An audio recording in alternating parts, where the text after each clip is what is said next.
tahun 2009 saya diundang debat Wahabi di Denpasar di Bali. Waktu itu acara debatnya di 15 titik. Cuma Wahabinya yang datang 2 titik aja, yang lain lari. Nah, salah satu titik itu waktu itu debat soal tahlil. Kita kalau ada orang mati kan baca tahlil, betul? Kata si Wahabi ini, tahlil yang dibaca orang aswaja itu haram.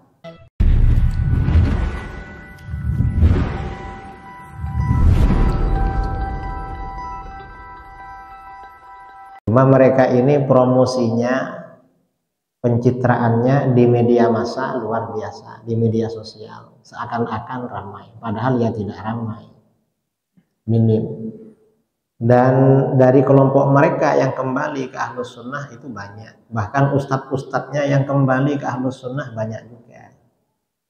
Tapi bagaimanapun ini tantangan pertama.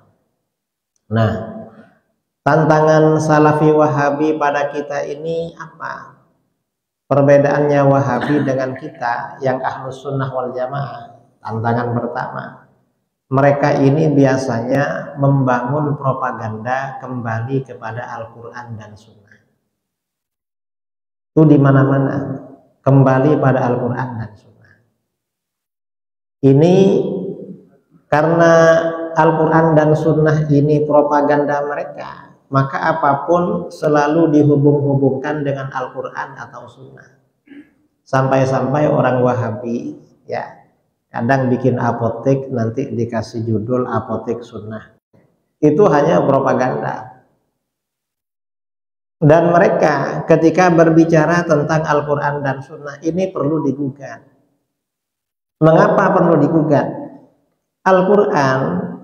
Al-Quran yang dimaksud kembali kepada Al-Quran itu kembali kepada beberapa ayat Al-Quran yang biasanya sudah mereka distorsi maknanya. Oleh Wahabi ini memang dirubah maknanya. Kok dirubah? Ini sesuai dengan sabda Rasulullah SAW. Hadis riwayat Ibnu Hibban dalam Sahihnya dari Hudzaifah bin Al-Yaman radhiyallahu an, Rasulullah SAW bersabda, Inna akhwafa ma akhaf.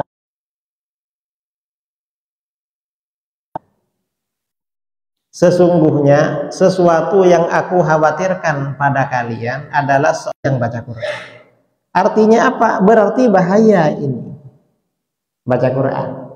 Artinya bacaan Qurannya bagus.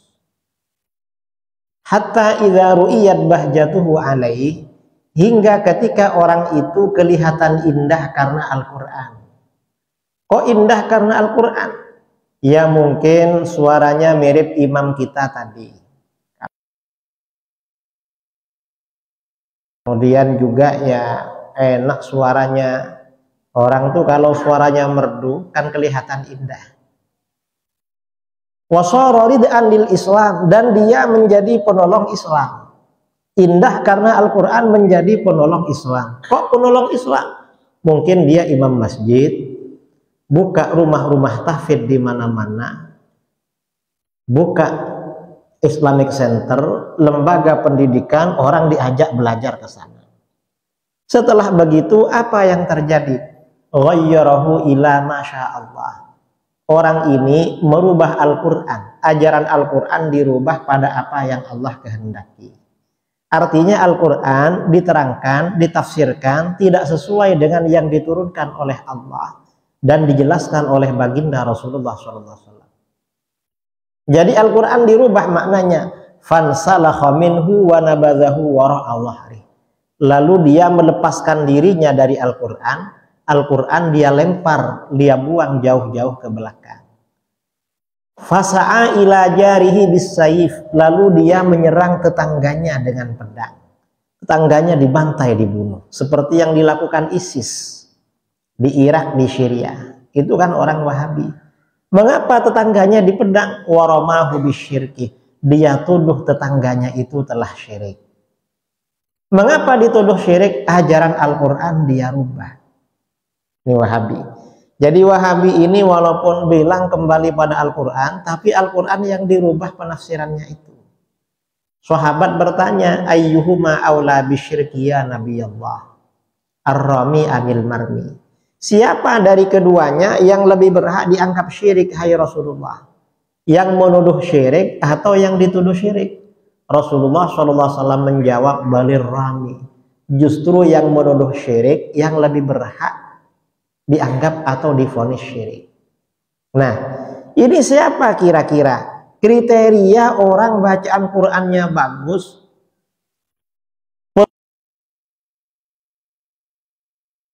mensyirikkan orang, lalu mengkafirkan orang, lalu dia bunuh. Mengapa merubah ajaran Al-Quran? Kira-kira yang paling cocok siapa? Ya Wahabi. Mengapa Wahabi paling cocok? Wahabi ini dalam hal-hal yang berbeda dengan kita, dalilnya pakai Al-Quran. Tapi Al-Quran itu yang sudah dirubah maknanya. Contohnya bagaimana? Mayoritas umat Islam dari dulu bertawassul, bertabarruk, beristighatsah. Karena ini ajaran dari baginda Rasulullah SAW. Tawassul, tabarruk, istighatsah. Datang Wahabi. Apa kata Wahabi? Tawassul taala itu. Apa jawaban orang musyrik? Orang musyrik menjawab, ma na'buduhum illa liyuqarribuna ilallahi zulfa. Kami tidak menyembah berhala-berhala itu, melainkan agar berhala-berhala itu mendekatkan kami kepada Allah sedekat-dekatnya. Nah, jadi orang musyrik menyembah berhala biar dekat dengan Allah. Sama dengan kamu yang bertawassul dengan nabi dan wali biar dekat dengan Allah. Gak ada bedanya. Ini kata orang Wahabi. Nah, ini artinya apa? Wahabi mendistorsi, mentahrif, merubah maksud Al-Quran. Kok merubah? Orang musyrik itu memang menyembah berhala.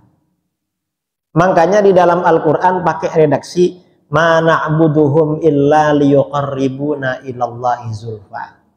Kami tidak beribadah kepada berhala-berhala itu, melainkan agar.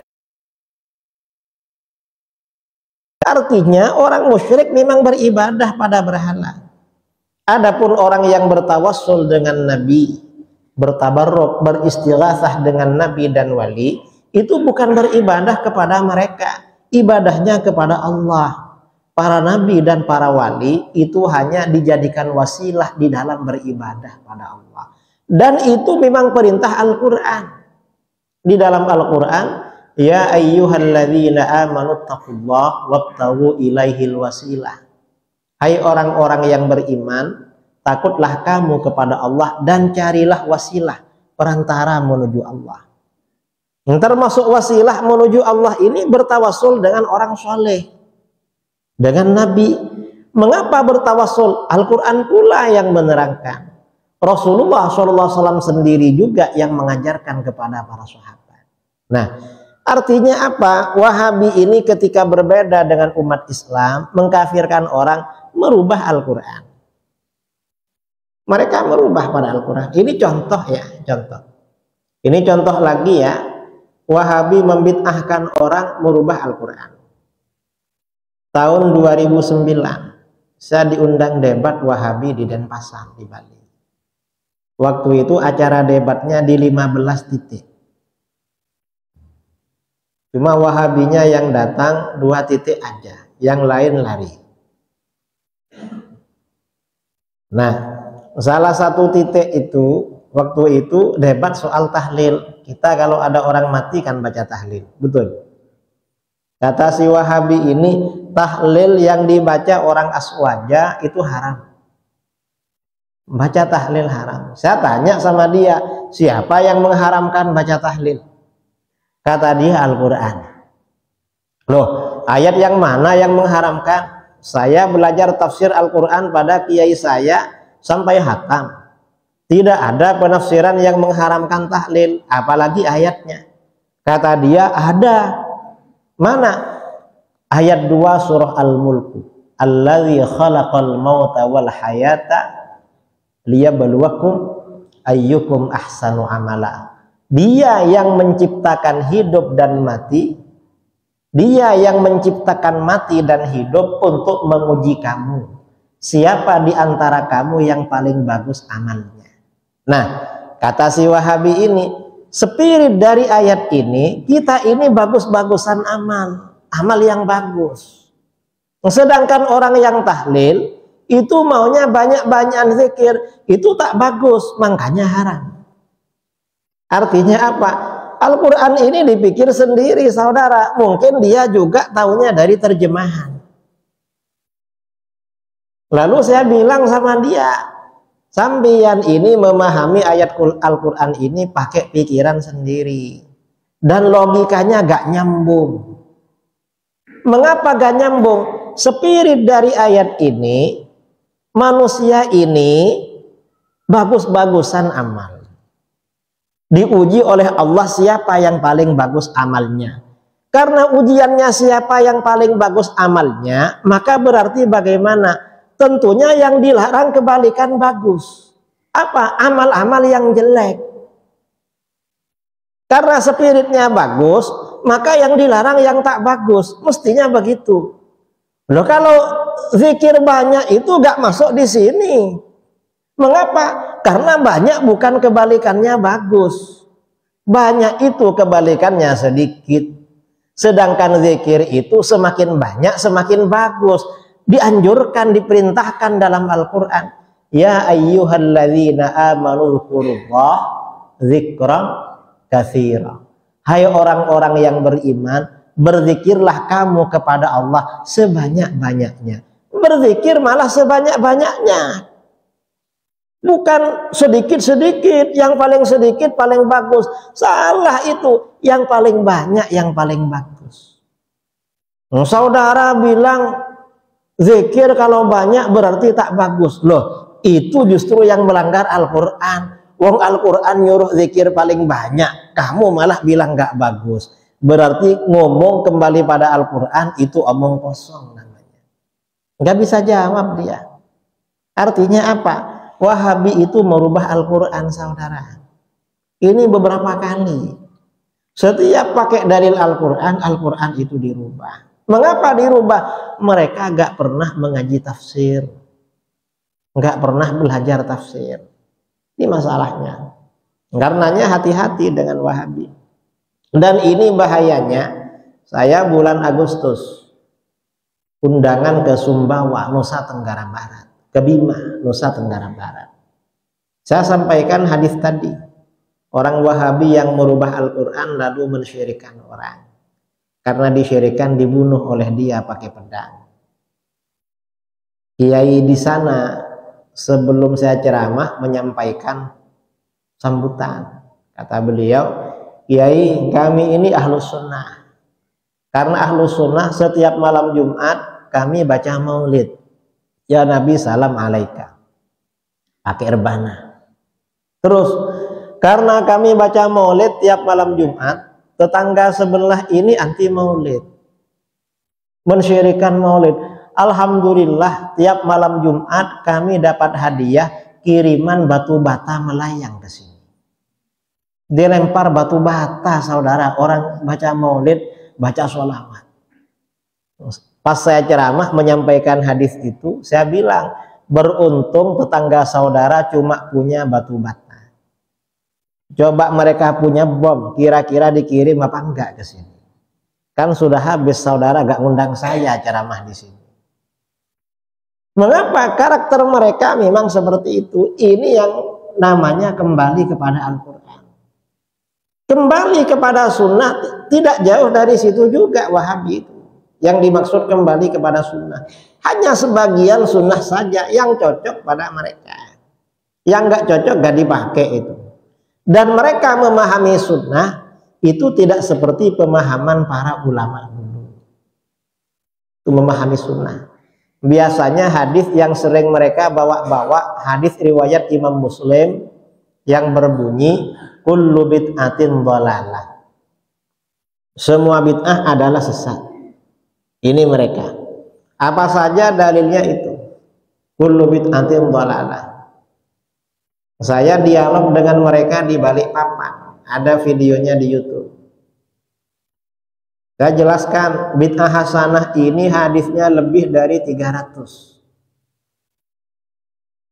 Yang Wahabi ini hadisnya cuma satu, kullu bid'atin dhalalah. Setelah saya menerangkan dalil bid'ah hasanah, saya tanya sama dia, sambian ikut siapa mazhabnya? Kata si Wahabi ini, kita ini ikut mazhab ahli hadis. Saya bilang, katanya ikut mazhab ahli hadis. Kenapa hadisnya cuma satu dari tadi? Kullu bid'atin dhalalah. Wong hadis itu jumlahnya ratusan ribu. Kok cuma satu? Oh, berarti kamu bukan pengikut ahli hadis. Pengikut siapa, Gus? Kamu pengikut ahli hadas. Dan itu hadas akbar. Lalu kata dia, jangan ngejek gitu, Gus. Ya, kalau kamu kan gak ngejek, tapi langsung mengkafirkan, mensyirikkan, lebih parah lagi. Artinya apa? Ya gitu, hadisnya cuma satu. Tapi bilangnya kembali pada Quran dan Sunnah. Kalau kita ini ya ahlu sunnah wal jamaah, karenanya hadis memang dikaji di pondok-pondok. Di pondok-pondok, saya dulu di pondok sama kiai diajarkan Sahih Bukhari. Kemudian Sunan Abi Dawud, Al-Jami' Shaghir. Itu hadis per hadis dibacakan. Mereka ya cuma kullu bid'atin dhalalah saja hadisnya. Gak ada lagi. Kita di Pekanbaru ini ya, ini ada kelompok kajian Sunanul Mustafa setiap malam Jumat yang dibaca Sahih Bukhari. Sekarang sudah hadis dapat 700-an hadis mungkin. Hadis keberapa? Sahih Bukhari. Kemudian Al-Musnad yang dibaca Muwatta Imam Malik.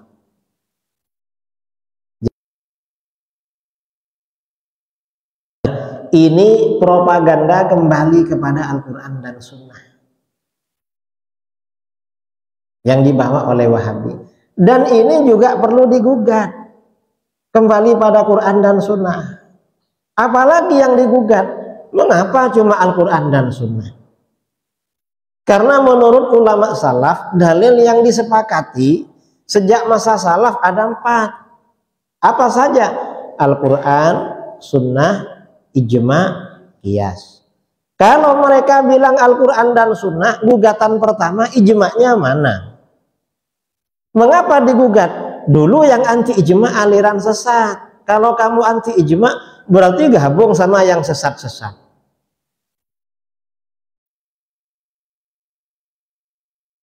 Mau sama ijma'. Itu yang gugatan yang ketiga. Yang keempat, qiyasnya mana? Kok gak mau sama qiyas? Mengapa? Pada masa salaf yang pertama kali menolak qiyas itu aliran sesat, yaitu kelompok An-Nazamiyah dari Mu'tazilah yang dipimpin oleh tokoh Mu'tazilah bernama Ibrahim bin Sayyar An-Nazam. Dia terkenal orang fasik, pelaku maksiat. Dia yang pertama kali menolak qiyas. Kalau saudara menolak qiyas, berarti gabung sama dia. Ini Wahabi. Jadi bahaya saudara kembali pada Quran dan Sunnah. Mengapa? Itu korupsi dalil namanya. Kalau misalnya ada pejabat, anggaran pembangunan 4 miliar, lalu yang dipakai 2 miliar. Kira-kira pejabat ini jahat apa gak jahat? Jahat kan? Jahat. Kalau ada orang, padahal ulama salaf bilang dalil ada 4, lalu dia bilang ada 2, jahat apa gak jahat ini? Berarti Salafi Wahabi jahat. Orang korupsi dana bangunan dengan orang korupsi dalil agama, lebih jahat siapa? Lebih jahat korupsi dalil agama. Karena kalau cuma bangunan ya gak apa-apa, dibangun gak dibangun, aspal cepat rusak gak masalah kan. Tapi kalau orang salah, sesat beragama, kan fatal, bisa masuk neraka ini. Kalau korupsi bangunan dia aja yang nanggung. Tapi kalau korupsi ajaran agama, pengikutnya juga bahaya saudara. Ini Wahabi. Karenanya mereka gak mau kias, sedikit-sedikit bid'ah. Gak bisa seperti itu, sedikit-sedikit bid'ah, gak bisa. Dalil agama ini luas. Yang disepakati ada 4, yang gak disepakati ada sekitar 20. Dalam ilmu usul fikih, dalil sejak masa salaf itu sekitar 24 atau 25. Cuma yang disepakati ada 4. Ini kok 2 aja. Ini Wahabi. Cuma sekarang Wahabi ini agak susah. Mengapa susah? Karena bosnya Saudi Arabia sudah mulai melepaskan Wahabi. Sudah melepaskan Wahabi. Jadi Wahabi sini bingung juga, gak punya pegangan di Timur Tengah. Kalau kita kan pegangannya ulama Azhar, ulama Mekah, ulama Madinah, ulama Syam, ulama Irak, ulama Yaman, yang ahlus sunnah dari dulu. Banyak kita pegangan, mereka bingung gak punya pegangan. Ini Wahabi. Karena sekarang ya memang sudah terjadi perubahan politik secara global.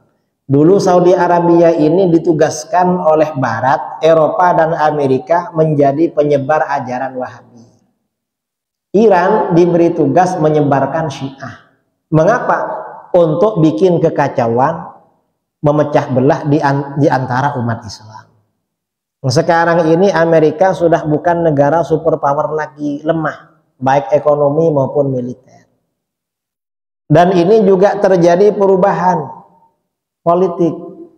Selama sekian puluh tahun lamanya, senjata-senjata negara-negara Barat diledakkan di negara-negara Islam. Afghanistan, Syria, Irak, Palestina, Bosnia, Libya, Yaman, itu senjata negara-negara Barat. Sekarang ini senjata mereka diledakkan di negara mereka sendiri. Di mana? Di Ukraina dan Rusia. Kita berdoa kepada Allah, mudah-mudahan perang Ukraina lama. Kita ikhlas perang mereka berlama-lama, biar senjatanya habis untuk mereka saja. Karena kalau mereka berhenti nanti khawatir dikirim ke sini pula. Nggak ada kajian malam kalau dibom kita ini. Biar mereka aja yang merasakan. Selama ini kan umat Islam yang dibom. Sekarang ini mereka saling ngebom sesama orang-orang kafir. Alhamdulillah. Mudah-mudahan bertahan lama. Ini harapan. Nah, ini tantangan pertama ya Wahabi. Tantangan kedua, Saudi ini walaupun lepas dari Wahabi tapi bahaya juga. Mengapa bahaya? Karena berubah menjadi sekuler, menjadi liberal. Apa sekuler? Memisahkan agama dengan negara. Dulu kalau kita haji atau umroh ya, kalau sudah waktunya sholat, toko-toko semuanya ditutup. Karena ada, kalau di sini Satpol PP, kalau di sana namanya Hayatul Amri bil Ma'ruf wa Nahyi 'anil Munkar. Petugas amar ma'ruf nahi munkar. Itu mencari kemana-mana orang yang nggak ke masjid. Sekarang ini Satpol Amal Ma'ruf Nahi Munkar sudah gak ada. Diganti dengan Hayatut Tarfih, lembaga hiburan. Jadi gak apa-apa sekarang gak ke masjid waktu azan itu sekarang. Malah di Saudi ini sudah dibuka, sudah berapa 5 tahunan ya, sudah mengundang artis Hollywood, bahkan mengundang LGBT. Kemudian sudah mengadakan hari raya Halloween. Halloween itu yang macak seperti hantu, seperti setan itu. Sampai-sampai orang-orang mu'allaf dari Amerika banyak yang menangis. Kata mereka, loh kami ini kan masuk Islam meninggalkan ajaran gitu. Lah ke orang Arab sekarang yang jadi Halloween katanya. Wong kami ikut mereka, kok mereka yang jadi setan sekarang? Ini bingung saudara. Dan ini tantangan dakwah Islam tambah berat. Kita misalnya ceramah harus nutup aurat. Kalau pakai cadar lebih bagus lagi. Batasnya aurat untuk perempuan seluruh anggota badan kecuali wajah dan telapak tangan. Akhirnya orang sini pergi umrah atau haji, jalan-jalan ke Riyadh, atau jalan-jalan ke Dammam, atau kemana di Arab Saudi.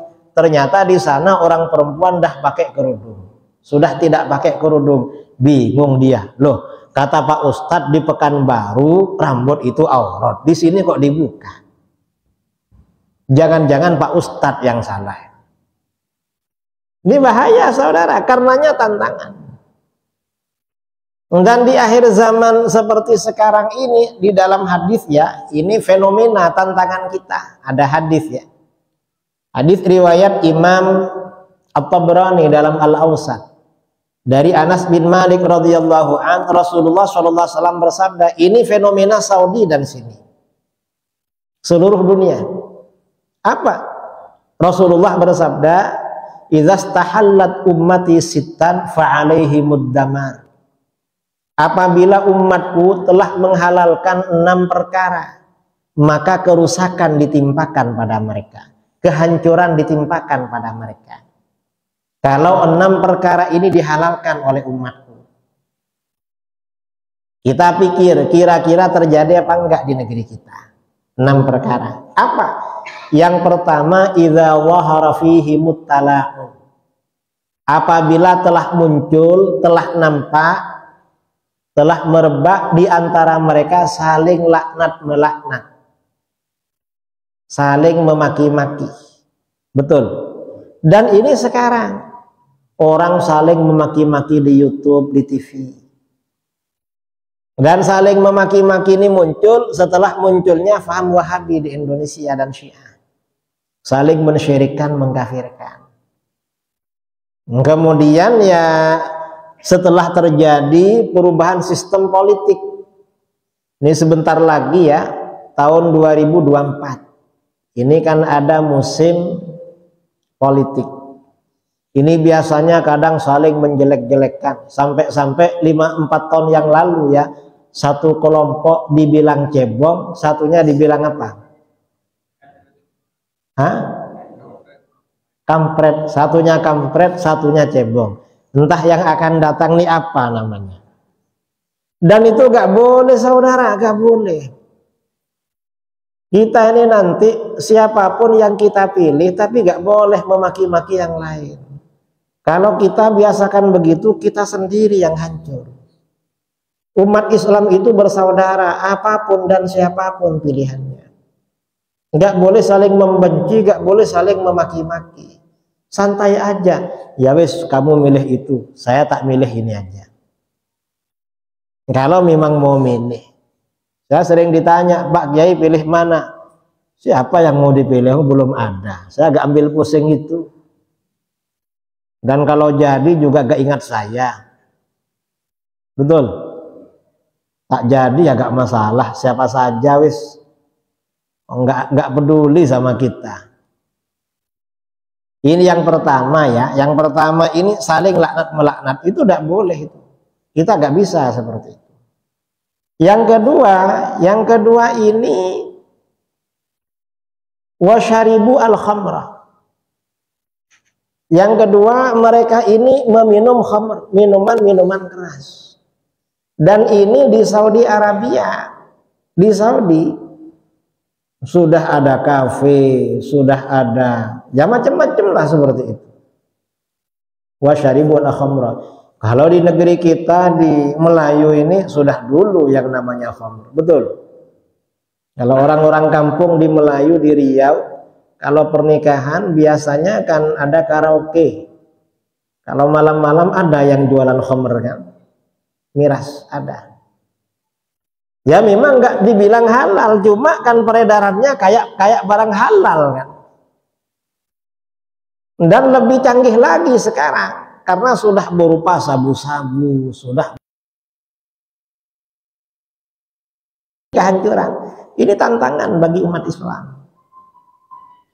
Bagaimana anak-anak kita tidak terpengaruh dengan itu, tidak terkontaminasi dengan perkembangan.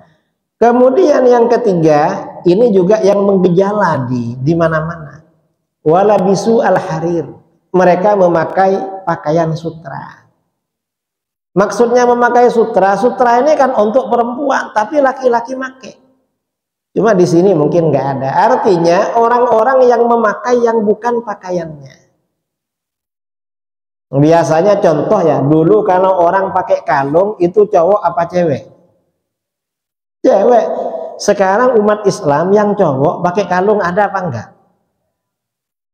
Bukan ada, banyak. Kadang-kadang rajin ke masjid pakai kalung emas itu.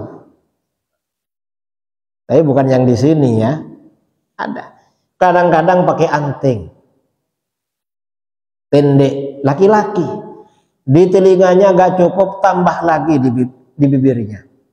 Di bibirnya gak cukup, tambah di hidungnya. Gak cukup, kadang di lidahnya. Seperti setan-setanan. Artinya memakai yang bukan pakaiannya.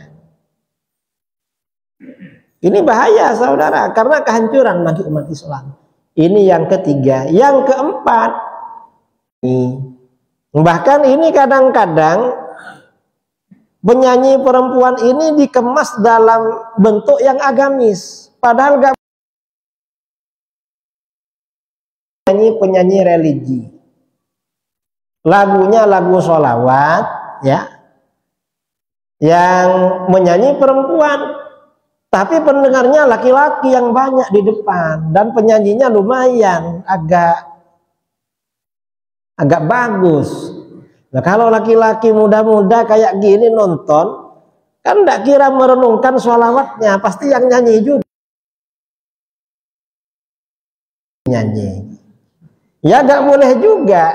Ini penyanyi religi sekarang ini. Ini merajalela di mana-mana di negeri kita, yang disebut penyanyi religi Isya ya.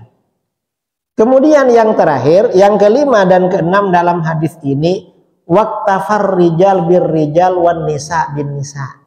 Laki-laki merasa cukup dengan laki-laki, perempuan merasa cukup dengan perempuan. Kalau yang laki-laki namanya gay, kalau sesama perempuan namanya lesbi, yang disingkat dengan LGBT. Dan ini merajalela. Dan Arab Saudi sudah mengundang LGBT, pertunjukan di sana. Negeri kita ini sebentar lagi kedatangan tamu dari Inggris. Musik apa namanya?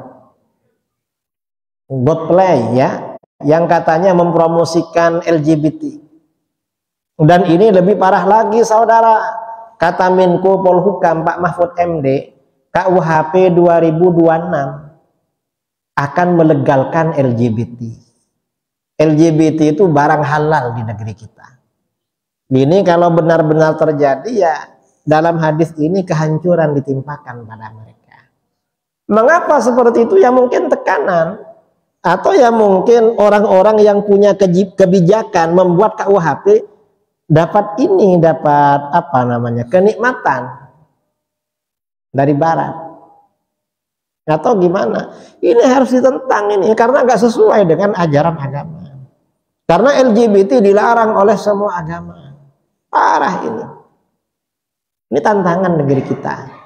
Dan satu-satunya cara agar generasi ke depan ini selamat, gak terpengaruh dengan berbagai ini ya, kerusakan-kerusakan yang sangat berbahaya, anak-anak kita sejak usia remaja SMP dimasukkan pondok pesantren.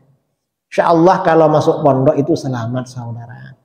Ini Buya Zulhendri Rais bangun pondok di mana? Trimbau Panjang, kemudian di Palas pondoknya. Was itu apa namanya? Nurul Azhar. Kemudian pondok-pondok yang lama seperti Babus Salam dan pondok-pondok yang lain. Itu agar generasi ke depan itu selamat. Nah, saya kira ini